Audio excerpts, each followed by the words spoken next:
Hello, hello. Hey, how are you? What's going on? I'm good. Can you hear me okay? Yeah, Okay, yeah. perfect. I got my heat hat on today because I'm so hot even inside. It is. I'm debating. I've been running lately, and so I'm like, should I run outside or should I just kind of do a workout inside? I don't want to die. So it's so hot outside. What's gonna be the decision factor for you? I don't know. I'm probably gonna take my dog out for a walk, and if he can't stand the heat for more than about 5 minutes, then we'll stay inside. Okay, well, I was actually just outside running Sunday. I did the Chicago Triathlon, so I'm Oh my goodness. officially triathlon. Congrats to you. That's Yeah, amazing. my goal was just to get done, and I got done, so I'm happy. So. I think I did a half marathon in San Diego like quite a while ago. I think my son was around one, and I don't. It was a bucket list item, and everyone is like, "Oh, are you going to do a full marathon?" No, I'm only half crazy. That was enough. The goal was to do it, train for it, and I finished. I made it across the finish line, so that's all that mattered to me. Yeah, I love those unique in the moment experiences. Hmm. They it's it's hard to describe because you're not thinking about anything else. You're not thinking about your financial Hmm. issues or your issues with your car or whatever it is. You're just locked in the zone. So I'm always trying to find different ways to do that. I agree. So Monique Anderson, I always like to start in the very beginning, trying to dive a little bit deeper into besides just the real estate stuff, which we'll for sure cover. But like, where are you from? How'd you grow up? And then I can kind of dive into some other questions after I get to know you better. Sure. So I am Monique Anderson. I'm a real estate broker with Suite 527, which is a small boutique woman-owned brokerage in Bolingbrook. I was born and raised in Chicago, Illinois. I went to Whitney Young on the west side of Chicago. Hi, Um, Whitney Young.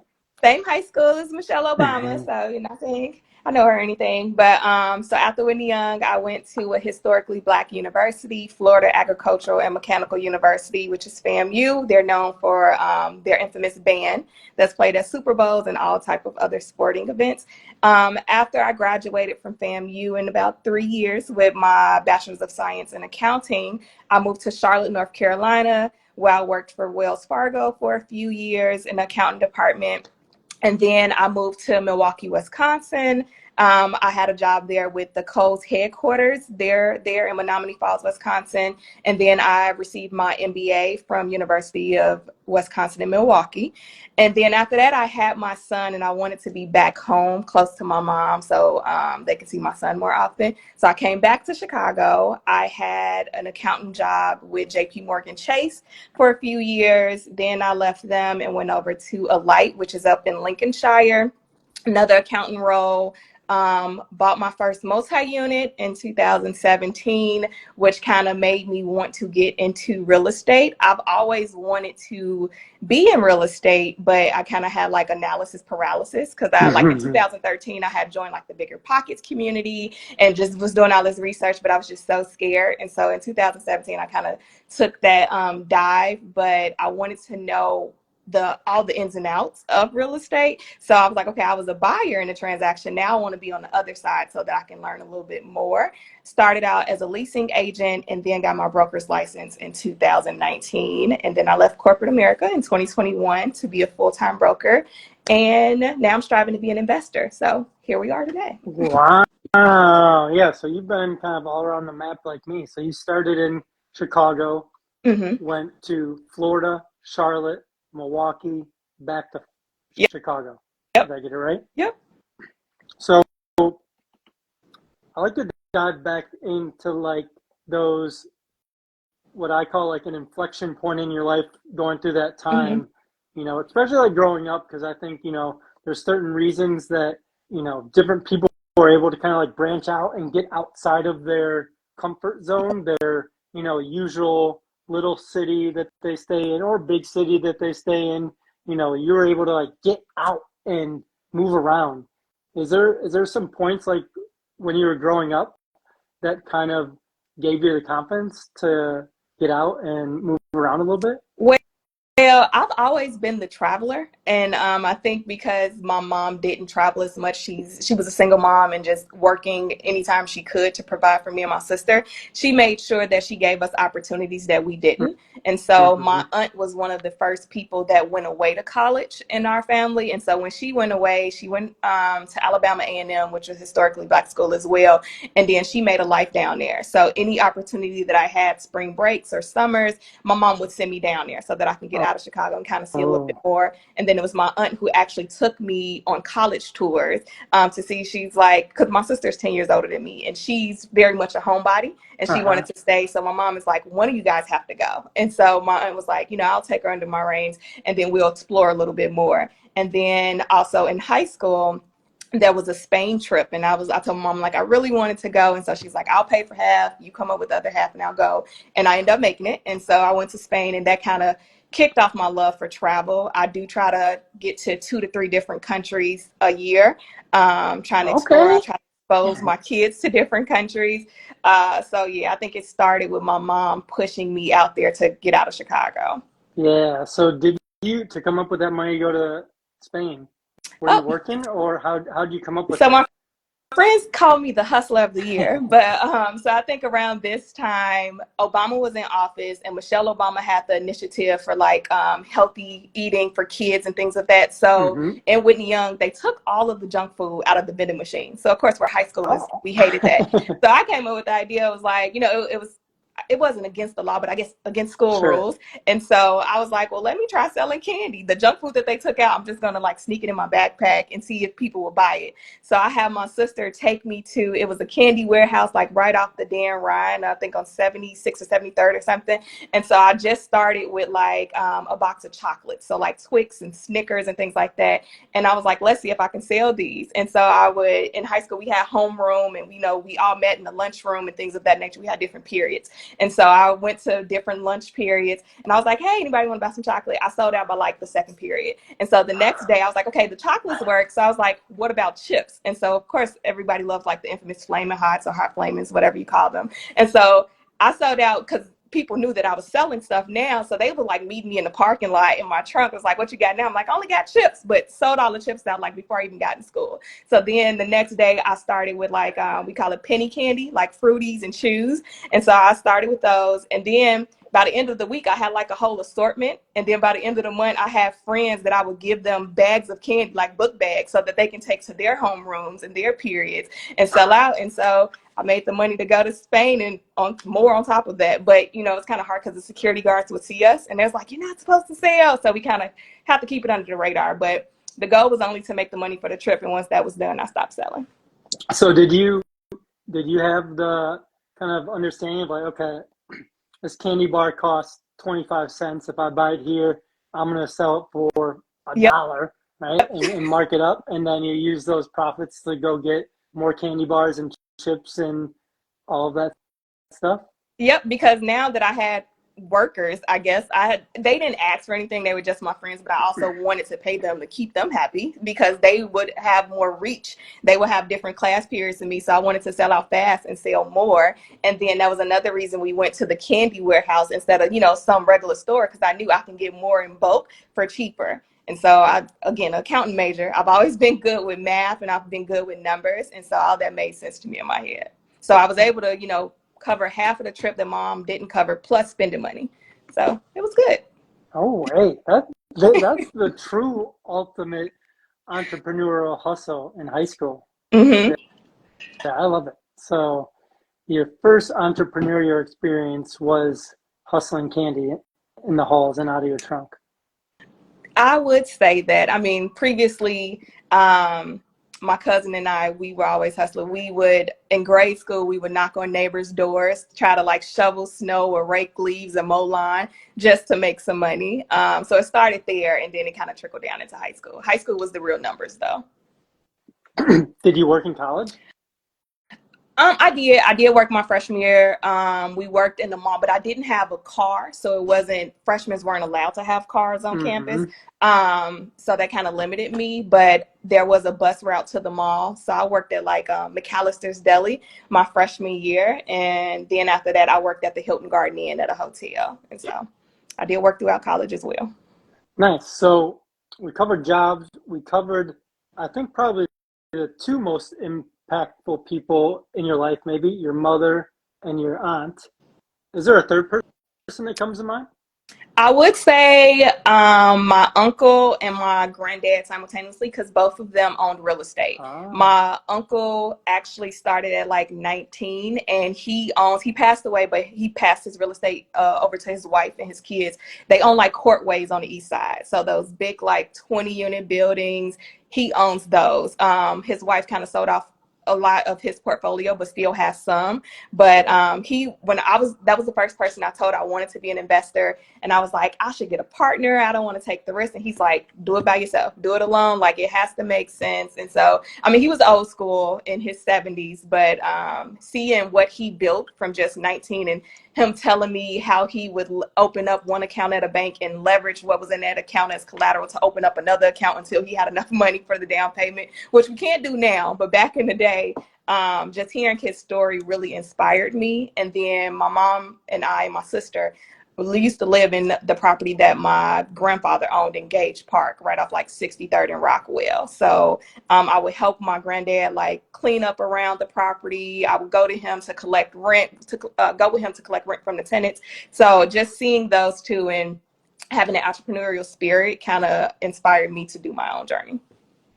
which is a little interesting too, because you went away to college, you got an accounting degree, then you went to go work for some corporate America people and kind of tested the waters Yep. there. You know, would you recommend that if someone does have the entrepreneurial itch when they're, 17, 18, 19, that they go to college and get a degree, or that they just double down into something they know, like, and love if they think they have that awareness, which in my opinion is really the key to figuring, being able to make that decision if you really know what you love. But would you advise someone to go get their degree, or would you tell them to chase that itch? It's funny 'cause I think times have changed now because I was as my grandmother told me the American dream was to go to college, get a job, get married, raise a family. So it was like we Mm-hmm. had to have that college degree. And then back in that generation, they just wanted what they wanted us to get what they didn't have. They didn't have the opportunity to go to college. So they just wanted more for their children.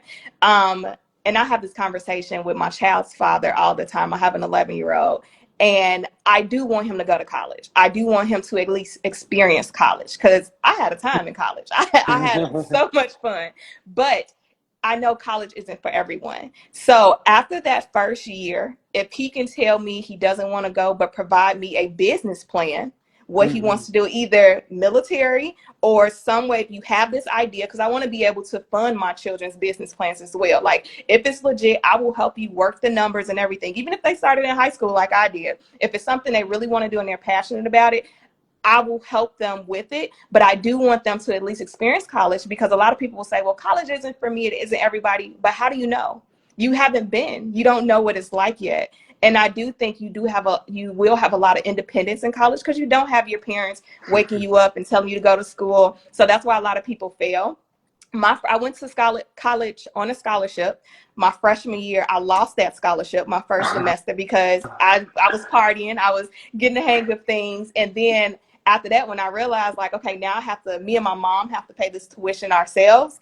Then I said, it's go time. I can't play. And that's when I got a job. And then that's when I cut the partying. I like took on more classes than I needed, got my scholarship back, and then graduated a year early. Because I was like, okay, I had fun. I did what I needed to do, but this is serious because college is expensive and I don't want to waste anybody's money. So I will suggest someone to at least, if they're thinking about college, give it a try. Doesn't have to be a big university, doesn't have to be out of state. They can go to a junior college in state, at Mm-hmm. least get an understanding and a feel of what college has to offer, because it is just like networking. You make those connections in college. I have friends from college in different states, lived all around the world. So whenever I go somewhere, I can meet up with somebody, or I can call someone to see if they are knowledgeable in a certain area that I need expertise in. So that's what I love about college and networking. But if it's something that they really don't want to do after that first year, give me a plan of what you're doing next, because you won't just sit around. You're not about to sit under my roof doing anything, doing nothing. So yeah, give me 1 year of college and then come up with a business plan if you don't think it's for you. Yeah, I'll buy that. Bring something to the table on what else is for you if you're not going to go to college. Exactly. What else are you going to do? And I don't mind people taking up a trade. If you don't think college, you take up a trade, because we need plumbers, we need electricians. Everybody won't make it to the NBA or the NFL. Like, what else are we going to do? Yeah, you're preaching to the choir. I mean, going to the trades, in my opinion, one of the easiest, not easiest ways, but probably one of the more underthought ways to become an entrepreneur, because, almost immediately, once you have those skills to wire up outlets, fix the plumbing leaks, all of a sudden you work yourself, under apprentice program, then almost immediately you can be your own boss, right? Yes. You don't have someone else. And then eventually, when you do quality work, you're bringing other people under your wing, and you've slowly built a business more organically, I'd say, than maybe other people do. So I love that you point out the trades. Totally agree. And it's needed. It'll always be needed. As long as there's real estate, there's property, there's businesses, people will need those trades. Yeah, there's no AI that I know of that fixes exactly. Leaks yet. So even the robots that Elon Musk are creating, they won't be able to do what you do. Yeah, no, I love that. So the last thing I was going to talk about before we talk about real estate, making that jump from W-2 to entrepreneur, real estate, what'd that look like? Did you have a safety net set up? What are the kind of like the top 3 tips you would give people to kind of have themselves set up and not be overly stressed about it? Because, naturally that's a stressful time. Are there things you did that you put in place before you made the jump, or what was that transition like for you? Whew. It was definitely a stressful time, even with the things in place. So I did make sure I had a hefty savings, because I wanted to make sure I have little ones. I have kids. So I wanted to be able to still afford their lifestyle.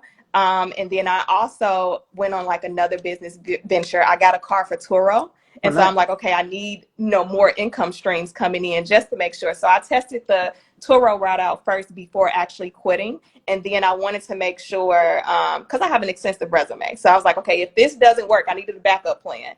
If I can't make some money some months, then what can I do? And so my backup plan was to get in consulting. Since I have the accounting degree and have the business administration degree, there are other firms that need contractors when they don't want to pull on full-time employees. Mm-hmm. So I was like, if work ever got slow, I have this resume where I can be a contractor for different accounting firms as well. And that will pull in money. I did the Turo, and then I just have my safety net. But so far with prayer and God, I've been able to make it. So, and then with a lot of social media marketing, because I have one of my best friends is my social media marketer. And so I get a lot of referrals from social media, like, hey, I seen this post, you're real time looking for someone to sell my house. So the leads have just been coming in, and the buyers, from word of mouth, but they still see my presence on Facebook. They were like, hey, I was thinking about buying a house, and then I seen your post pop up. So if I wasn't posting on these avenues, then they wouldn't see me and wouldn't know. So yeah, I would say have that safety net. And then if you're good at something else, you can make different streams of revenue as well. If I need to go back to selling candy, I would. The market may be a little bit different now than it was a little while back. Can we get a little tactical on that? How big of a safety net would you recommend people have? $10,000, $50,000, 1 year, 6 months. What would be what you recommend for someone's level of comfort? I know it's gonna be different for everyone, but what made sense for you? So the rule of thumb, what I did, I had at least 3 months of savings. So 3 months to cover my expenses. And then I figured, if I couldn't get the ground running, because I had already had my broker's license. So I had already had clients in play before leaving. So I'm like, okay, I can still, close these deals. And just as in business, we want to project for the future. So if in Q4 of this year, we should already be planning for Q2 of next year. We should know what's coming in, how we're going to set up a marketing plan, what we need to cover these monthly expenses. So we should always be forward thinking. But I had at least 3 months of savings saved up, at least, to cover anything. Because some months we might not make any money. So at least you want to have something to cover those months in the event that you don't bring in any income. Yeah. No, I love that plan. I love that you already had your license ahead before you quit. So you know, you kind of slowly taking off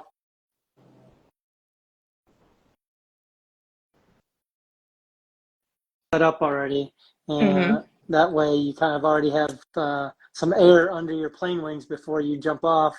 And the other thing I was going to talk about technically Turo. So what did those like numbers look like for you? Did you go out and buy a new car? Were you like, okay, I'm just going to use the car I have. I'm going to rent it out 4 days out of the week. I know the gas is going to cost this much. Like what are those like actual technical numbers look like for you? Because I think that's something like a lot of people could consider, but for me, I'm like, I don't even know if I want to go through that analysis just because, it could be a little painstaking to figure out. It is painstaking. Even the analysis is even like with real estate. You just don't know until you dive deep into the woods what can happen. You can make this huge plan and you can think you have analyzed the deal totally, and then once crack open that wall and during a demo, you Mm-hmm. might find something that you need to replace. So same thing with Turo, but I had a car that was already paid for, that I call it, my real estate car, because it's like a Hyundai Sonata, low on gas, doesn't cost a lot, good maintenance. But I really wanted a luxury vehicle. And I was like, well, now that I'll be quitting my job, I need something to cover the cost of this luxury vehicle. So my goal, you have to have a goal in mind. My goal was just to cover that car note and to bring in like gas money. And so an event to get me that car. Anything extra would just go into like my savings or whatever. And so I ended up going with a Volvo. So first I kind of looked at the market, and Turo has a calculator. You can And there we put in what go. kind of car, the year, make, and model that you're looking at for the area that you're in. So in Chicago, and then you can see what the price is on Turo to rent it out daily. And then you can run those numbers. And so then you can look on dealership sites or Kelly Blue Book to see what those cars are going for, and then what the monthly note would be. And so then based on the Turo calculator, you can see how much you'll pull in if you rented this car out maybe 4 times a week or a couple of times a month, of things of that nature. So I ran the numbers for that, and then I went ahead and got the Volvo. But the thing is, so this was going to be my car too that I wanted to drive. A lot of people don't like sharing. So I'm Mm-hmm. not like attached to materialistic things. And what made me comfortable with that is Turo has full coverage insurance, because lo and behold, my experience was somebody crashed it. Oh So no.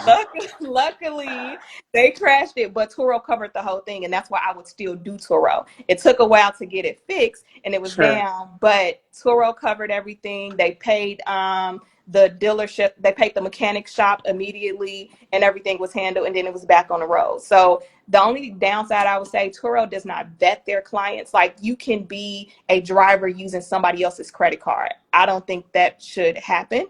And they don't do like any type of background checks. But luckily, after that happened, they like banned that client. So if you run the numbers with the Turo calculator, see how much the monthly cost of the car would be, your payment and the gas mileage, and what your goal is. If you're looking just to get a new car and cover that note, so that's one less expense for you, almost like house hacking. So you don't have to Mm-hmm. pay a lot of rent. You can, I guess, car hack with Turo. Or if you're looking just to, because there are people with a fleet of Turo cars, and that's how they make a living. So then you would have to, think about the maintenance and the damage to the cars and things of that nature.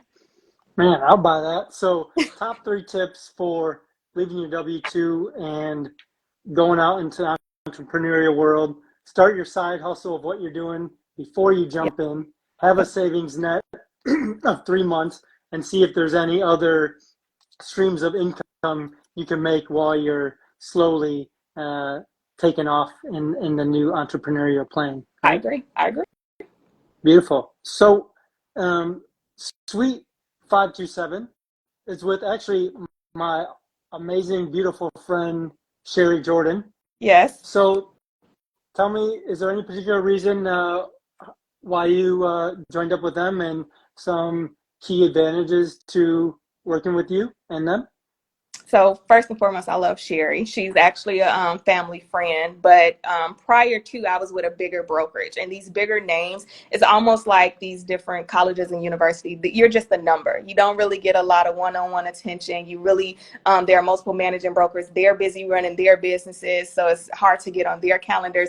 And I just wanted, me first coming into the industry, I wanted to learn everything I could. So I needed a little bit more hand holding, and I wanted someone that'll take the time out and kind of like mentor me and guide me through that process. Like previous brokerages I was with, it was all transactional based. They had no ideas what deals their agents were doing, what was coming through. And so with Sherry, because this is a smaller brokerage, she was able to give me the attention that I needed, and I was able to learn the ins and out of the industry. Like, she has this amazing checklist to make sure that we're covering all points and all bases, crossing our T's, dotting our I's. So like a lot of agents don't even look up building code violations or if permits pulled for new rehabs. And so then when that new buyer, your buyer, gets into this home and the basement floods, and we realize, oh, no permit was pulled for the plumbing, no inspection was held, now they're looking at you like you're crazy because you didn't do your research. So she provided us that due diligence that we need to make sure that we're giving the best value to our clients. And so that's one reason I love Suite 527.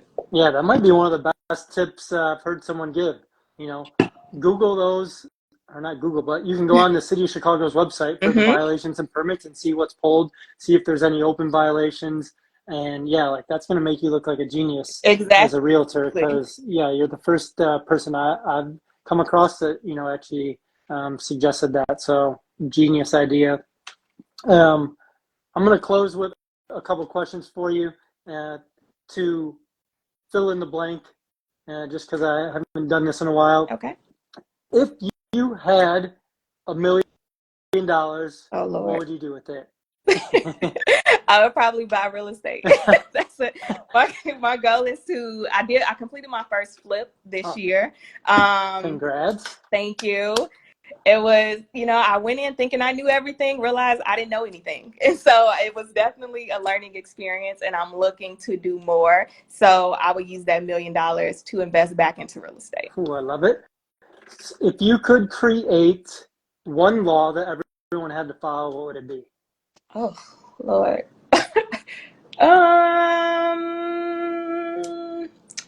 This is tough. I don't know. I don't want to give, like, you know, the typical miscongeniality, world peace. We should all need world peace. But I would probably, since I travel a lot and I've been to different countries, we need to cut taxes. There are tons of countries that strive on no taxes and free education and free healthcare. So if we got one law and that could all be combined with no taxes, free education to university, and free healthcare, because then I think a lot of people won't be burdened. Back to our previous question, would I suggest someone to go to college? A lot of people don't go to college because of the expense that it is. But if it was free, I think more people would go. So that would be. Yeah, I love it. I'm totally against our healthcare system and the capitalist approach that it takes, and that if you have more money, you get a different type of healthcare. So I just can't stand that. And yeah, the same with school. You know, like even like thinking about putting your kids in pre-K, and now they have to get private, and there's a 2-year wait list, and none of that makes any sense to me. And so yeah, I'm 100% on board with that law. My last question is, if you could recommend someone a habit that would impact their life the most, what habit would you recommend? So like I said, I recently started running, and like it's just a stress reliever. Even how you were saying, like when you're doing the marathon, you kind of just tune in and focus on that. I have to touch grass every day. Like it just, it does something to me. And while I'm walking or running, I'm listening to an audiobook. So I love a lot of self-help books or self-care, teaching me a new skill that I didn't know or enhance a skill that I already have. So I'm knocking out 2 birds with 1 stone. I'm learning something new and I'm relieving stress. So if someone can implement some type of daily activity, exercise, meditation, or something that can relieve some stress, I think that would improve their quality of life. Well, I've got a bonus question for you since you like the audiobooks. What's the top book you've listened or read in the last year? Um, I read so much in the last year. Well, I will say Atomic Habits is one of my Ooh, favorites. I yeah, feel like that's a good one. lot James on Clear. everybody's list. But this month in our book club, we actually read Miracle Mornings, Oh, and it's by Hal basically Elrod, right? yeah. So it's Yeah, similar good to because I one. also read 5 a.m. Club. I do like the 5 Mm-hmm. a.m. Club, and it's very similar. But it's basically telling you to create a routine when you wake up in the morning, and that way you can become more productive. And so I would recommend that one as well. Oh man, yeah, you dropped some nuggets here. So yeah, Monique Anderson, Suite 527, luxury realtor and licensed in Illinois and Indiana for Yes. all you real estate investors who are looking to get some better cash flow without the crazy landlord laws we have here in Chicago. Um, your Monique Anderson underscore on Instagram. What's the best way for everyone to go hold of you? Is it here on Instagram, phone number, email, Facebook? What would you say? You can DM me on Instagram, again, Monique Anderson underscore, or you can reach out to me directly via text or phone, 414-939-5480, or email. If you want to write an email, we can do that as well. Anderson, ANDERSON, at suite 527.com. Oh, I love it. Yeah, thank you so much for joining me. It was a pleasure Thanks for connecting. having me. And This was yeah, fun. yeah, everyone's gonna, love those tips to be honest at the end. So yeah, my name's Jonathan. We're Quality Builders Inc. across all the channels. And until the next time, we're signing off and super grateful to have you again. And we'll talk to you soon. No problem. Bye. Bye.